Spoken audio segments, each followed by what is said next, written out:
Daily Words of God. The most fundamental requirement of man's belief in God is that he have an honest heart, and that he fully devote himself and truly obey. What is hardest for man is to provide his whole life in exchange for true belief, through which he can gain the entire truth and fulfill his duty as a creature of God. This is what is unattainable by those who fail, and is even more unattainable by those who cannot find Christ.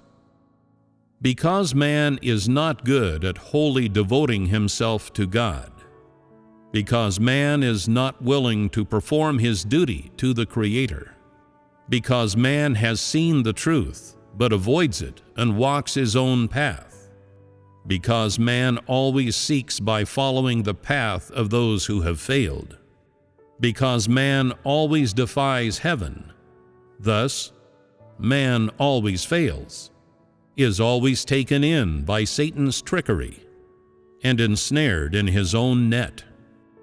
Because man does not know Christ, because man is not adept at understanding and experiencing the truth, because man is too worshipful of Paul and too covetous of heaven, because man is always demanding that Christ obey him and ordering about God.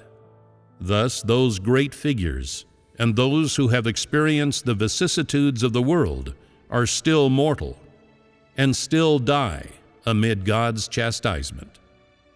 All I can say of such people is that they die a tragic death, and that the consequence for them, their death, is not without justification. Is their failure not even more intolerable to heaven? The truth comes from the world of man, yet the truth among man is passed on by Christ. It originates from Christ, that is, from God himself, and is unattainable by man. Yet Christ provides only the truth. He does not come to decide whether man will be successful in his pursuit of the truth. Thus it follows that success or failure in the truth is all down to man's pursuit. Man's success or failure in the truth has never had anything to do with Christ, but is instead determined by his pursuit.